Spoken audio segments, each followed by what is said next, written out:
তেল মশলা ছাড়া পাকিস্তানি বিফ পেশারির কথা মোটামুটি আমরা কিন্তু সকলেই জানি যে এর টেস্ট কত দুর্দান্ত হয়। একদম অথেন্টিক রেসিপি। এখানে কোনো মশলা ব্যবহার করা হবে না। মশলা ছাড়াই আমি আজকে এই পাকিস্তানি বিফ পেশারি রেসিপিটা আপনাদের সাথে শেয়ার করব। সুপ্রিয় দর্শক, আসসালামু আলাইকুম। এখানে আমি মাংস নিয়েছি ১ কেজি। তবে তেল চর্বি সহকারে কিছু নিয়েছি, হাড় নিয়েছি। তো প্রথমে আমি যেটা করব, একটি প্যানে হাঁড়ি বসিয়ে এখানে ২ চা চামচ এই পেশোয়ারি বিফে ঘি তো অবশ্যই দিতে হবে, তাহলে এর ঘ্রাণ এবং স্বাদ বেড়ে যায় দ্বিগুণ। তো তারপরে আমি যেটা করছি, এখানে মাংসটাকে ভালো করে পরিষ্কার করে আমি আগে থেকে ধুয়ে নিয়েছি, আর পুরোটাই এখন আস্তে আস্তে করে সবটাই দিয়ে দিচ্ছি।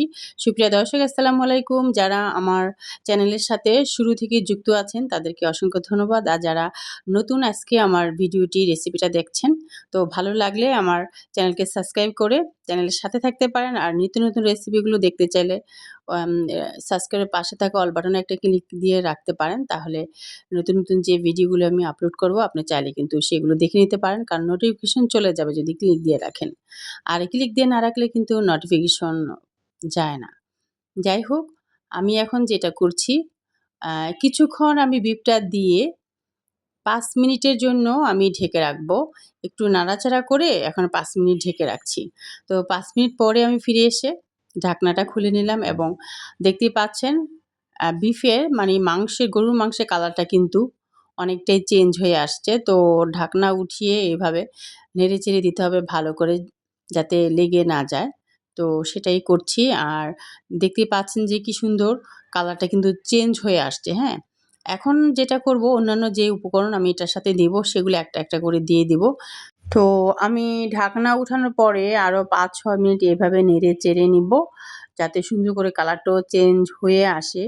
আর পাকিস্তানি বিফ পেশারি রান্নাটা যদি আপনি এভাবেই শুরু করেন, তাহলে দেখবেন রান্নাটা কতটা টেস্ট লাগে। পুরো রেসিপি জুড়ে সঙ্গেই থাকুন, তাহলে বুঝতে পারবেন যে পুরো রেসিপিটা আমি একদম অথেন্টিক ওয়েতে দেখানোর ট্রাই করেছি। তো এইভাবে যদি আপনি ভালো করে আগে মাংসটা কষিয়ে নেন, দেখবেন একটু পানিও বের হয়ে যাবে, কালারও চেঞ্জ হয়ে যাবে, সুন্দর একটা টেস্ট কিন্তু চলে আসে। এরপরে আমি যেটা করব, এখানে কিছুক্ষণ তো নেড়েচেড়ে নিলাম। এরপরে এখানে আমি দিয়ে দিব পেঁয়াজ।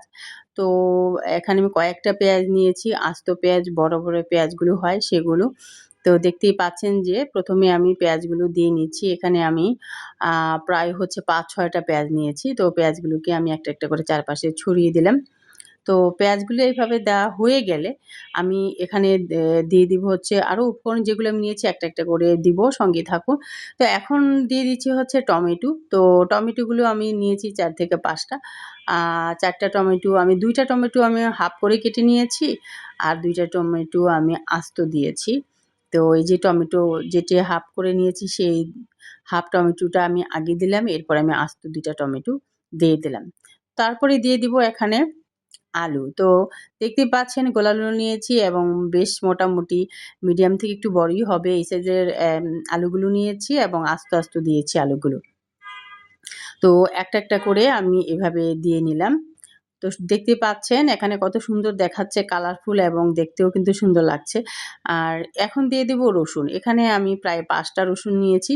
আস্তে আস্তে রসুনগুলোও কিন্তু আমি প্রথমে ধুয়ে নিয়েছি, যাতে উপরে কোনো ময়লা থাকে সেটা চলে যায়। ফ্রেশ পানি দিয়ে সুন্দর করে আমি ধুয়ে নিয়েছি। এখন আমি দিয়ে দিচ্ছি রসুন। এখানে ৫ টা রসুন আমি সুন্দর করে দিয়ে দিলাম চারপাশে ছড়িয়ে। এরপরে আমি এখানে দিয়ে দিব হচ্ছে বোম্বাই মরিচ, আর সাথে নিয়েছি এমনি যে কাঁচামরিচ হয় লাল সবুজ, সেটাও নিয়েছি। আর এখানে আমি অল্প একটু আদা কুচি করে নিয়েছি, জাস্ট এটাই। তো এটা হচ্ছে যে অথেন্টিক হইতে আদা কুচিটা নেই। আপনি চাইলে এটা এড করতে পারেন অথবা চাইলে স্কিপ করতে পারেন। তো আমি এখানে জাস্ট এটাই এড করেছি, আদাটা একটু কুচি করে দিয়ে দিলাম। আর বোম্বাই মরিচ দিয়ে দিলাম ৪ টা। আর এমনি যে কাঁচামরিচ হয় সেটা সবুজ এবং লাল দেখে ৪-৫ টা দিয়ে দিলাম। সেই সাথে এখানে আমি দিয়ে দিয়েছি ১ চা চামচ উঁচু করে গোলমরিচ, আস্ত গোলমরিচ দিয়ে দিলাম। ব্যাস হয়ে গেল আমার দেয়া। আর সেই সাথে এখানে আমি দিয়ে দিচ্ছি ঘি।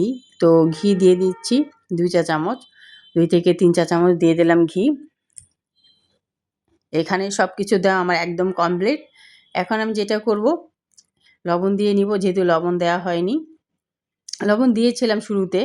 যখন ঘিয়ের মধ্যে আমি মাংসটাকে একটু নাড়াচাড়া করলাম তখন আমি দিয়েছিলাম, আর বাকিটা আ দিয়ে দিলাম আরকি। মানে টেস্ট অনুযায়ী বাকি যে লবণটুকু সেটুকু এখন দিয়ে দিলাম। দিয়ে ঢেকে রাখছি। তো ঢেকে রেখে ৫-৬ মিনিট পরে ফিরে আসলাম।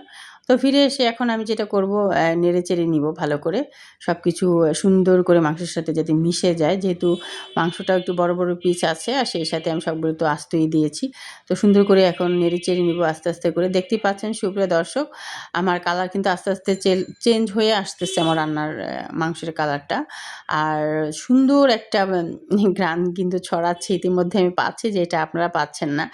যাই হোক, এরপরে নেড়েচেড়ে দিয়ে কিন্তু আমি আবারও ঢেকে রাখলাম আর ফিরে আসবো মোটামুটি এখানে আমি ৪০ থেকে ৫০ মিনিট পরে ফিরে আসলাম। তো ফিরে এসে এখন আবারও নেড়েচেড়ে দিব যাতে ভেতরে নিচে আর কি লেগে না যায়, হ্যাঁ? তো মাংসটা সিদ্ধ করার জন্য বেশ কিছুক্ষণ কিন্তু এভাবে ঢেকে ঢেকেই রান্না করে নিতে হবে। আর চুলার আঁচটা এ পর্যায়ে এসে একদম একটু কমিয়ে দিতে হবে যাতে সুন্দরভাবে সেদ্ধ হয় কিন্তু লেগে না যায়। তো এখন আমি এখানে পরিমাণ মতন পানি দিয়ে দিলাম। এখানে অবশ্যই গরম পানিটাই ব্যবহার করতে হবে। পাশের চুলায় কিন্তু আমি পানিটা গরম করে নিয়েছি। আর এই যে এখন দিয়ে দিলাম। দিয়ে নেড়েচেড়ে নিয়ে এখন ঢেকে রাখবো। একদম মিনিমাম ১ ঘন্টার মতো ঢেকে রাখবো। আর ঢেকে রাখবো, মাঝে, মাঝে ২-১ বার কিন্তু আমি নেড়েও দিব যাতে লেগে না যায় সেজন্য। একদম সিদ্ধ না হওয়া পর্যন্ত মোটামুটি ততক্ষণ পর্যন্তই আমি ঢেকে রাখবো। চেক করে দেখলাম লবণটা এখানে আরও একটু বেশি প্রয়োজন। তো পরিমাণ মতন টেস্ট অনুযায়ী আমি আরও একটু লবণ দিয়ে দিলাম। দিয়ে এখন নেড়েচেড়ে নিচ্ছি। নেড়েচেড়ে নিব। এরপরে কিন্তু ঢেকে রাখবো একদম ১ ঘন্টা সময় নিয়ে যাতে সিদ্ধ সুন্দরভাবে হয়ে যায়। এরপরে আমি ঢাকনা উঠিয়ে পরে ফিরে আসবো ১ ঘন্টা পরে। ততক্ষণ পর্যন্ত সুন্দরভাবে রান্নাটা কমপ্লিট হয়ে যাবে। সবকিছু ঠিকঠাক মতন সুন্দরভাবে সেদ্ধ হয়ে যাবে। দেখতেই পাচ্ছেন সবগুলো আস্ত আছে।